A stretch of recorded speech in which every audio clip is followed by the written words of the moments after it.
Hello, in today's video I'll show you how to set up your Motorola Razr 60.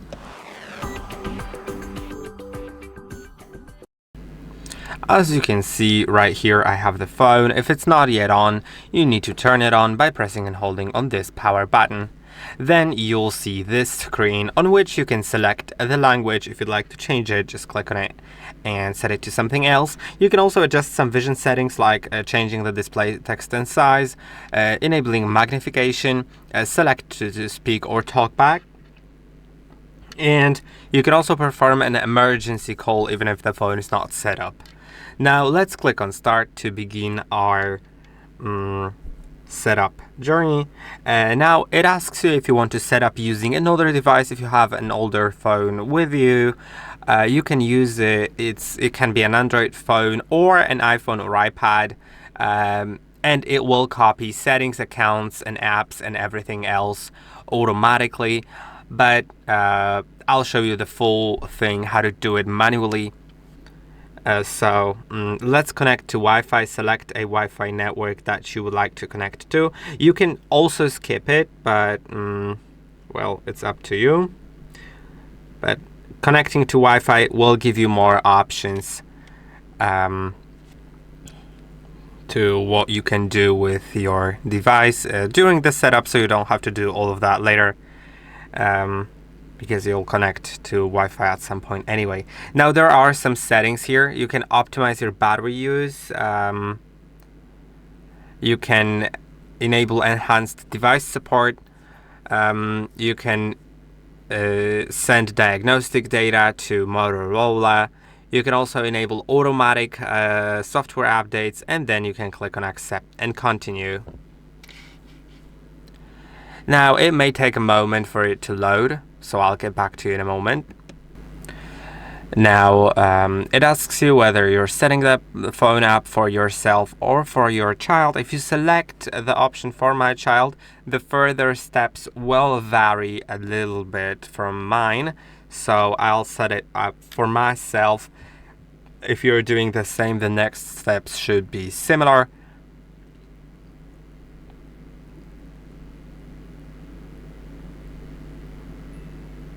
Okay, and now as you can see, it asks you to sign into your Google account. You can also skip it, but you'll need the Google account for Google Play Store to work, for Google Find My services in case you lose your device. You can locate it, erase it, or do anything else. So I would recommend signing in. If you don't have an account, click on Create Account. I already have it, so I'll just enter the email address or phone number associated with the account, and then the password, which I'll do, and you'll see me in a moment. Now let's click on next with the password entered. Now you need to agree to the Google Terms of Service, Google Play Terms of Service, and the privacy policy to be able to add the account. So I do agree. You can also read them by clicking on the blue texts there.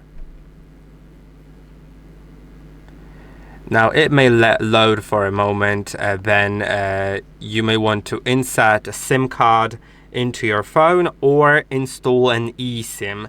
If you'd like to install an eSIM, you can click on Setup eSIM, and then you will most likely need to scan a QR code provided by your service provider, and that will set up an eSIM.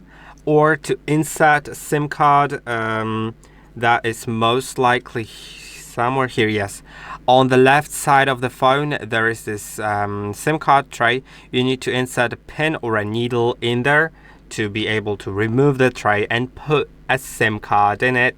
That's a nano SIM format, so this really small SIM card, and yeah, that will let you use network. But I'll skip it for now. You can always do that later in the settings for the eSIM, or just physically put the SIM card at any time later. Now a pin to unlock your phone. You can set up a pin to protect your data. You can also click on more unlock options, and instead of a pin you can enter a password, which besides the numbers it will also let you enter letters and special symbols, and pattern, which I do like the most. It's not the most secure option, but I do like it because it's the fastest way to unlock your phone. You can just draw a pattern by connecting 4 dots in any kind of shape. Could be complex, of course. You could do something like that, but well, I have that one, the very simple one. Let's click on next. Now you can set up fingerprint on your phone in order to be able to unlock it with your fingerprint. So let's do it. You can also skip it, but I'll click on setup. You can enable the option to touch to unlock, which means you don't have to press on the power button to unlock. You just touch it, so it reads your fingerprint and turns on the phone immediately. The fingerprint sensor is located on the power button, so you just tap the power button to begin, release, and then tap and release a few times. Remember to move your finger slightly between each scans so it can scan the whole area of your finger. You can also mid scan, you can adjust your grip to try a different grip. And now the fingerprint is added. You can add more if you like, or click on done. Now it asks you whether you want to copy apps and data from your previous device or from your Google account. If you do, you can click on next. I do not, so I'll click on skip. But when you click on next, you will be asked to connect your older device, or you will have an option to say that you don't have that device with you, and then it will give you an option to recover backup from your Google account. I'll click on do it later. It'll probably ask me again once I set up the phone, if I'm really sure. So yeah, now you can enable using location, scanning Wi-Fi networks and stuff like that, allowing phone number verification, using biometrics to verify purchases like paid apps and other content on Google Play Store. You can enable it so you can tap your fingerprint in order to verify a purchase, or you can disable it so you'll need to enter your Google account password in order to verify it. And then you can also enable or disable sending usage and diagnostic data to Google. Now you can back up your device's photos and videos and other data. You can enable the backup, and if you are not sure whether you should do it or not, I recommend doing so. In case anything happens to your phone, you can recover the data on a new device. So I would recommend doing that. Now you can choose your browser and search engine. I think that only shows up in the European Union. When I click on next, it will ask me what browser do I want to use, and my recommendations are Opera, Firefox, Google Chrome, and I would say Brave. I use Google Chrome myself, but feel free to choose whichever one you like, of course. And then search engines are also different ones. My recommendation is always just Google, but if you'd like a different one, feel free to select it as well. Then it asks me if I want to continue setup, which means doing some other answering some other questions, or do I want to leave and get a reminder about that. And I'll continue it because since I'm already setting up, I want to finish everything. So it asks me if I want to let my phone's contacts, people that are saved in my contacts, if they also have an Android phone and they are nearby, to share some photos, files, and everything else using Quick Share. It's like AirDrop on Android phones, but works only between. It's like AirDrop on iPhones and works only on Android phones. So you can enable it or not. I will. I think it's a great feature. Then you can click on continue, and it will ask you if you want to turn on Hey Google for Gemini. Gemini is your assistant, AI assistant that works like Google Assistant used to before, but it's now better. And Hey Google is a feature that activates Gemini automatically without you needing to press on any buttons, opening the app or anything else. You just say Hey Google out loud and it opens Gemini hands-free. So if you want, you can turn it on.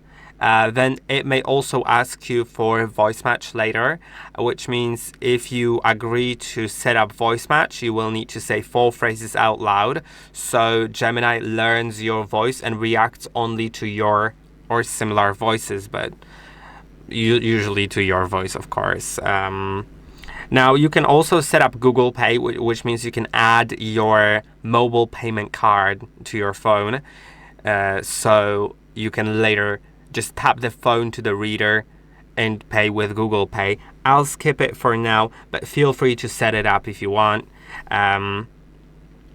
Then there are some additional apps that will be downloaded, and I see that I don't really have an option to skip that, so I may need to uninstall them later if I don't need the FIFA Heroes or any other apps from here. Let's click on OK now.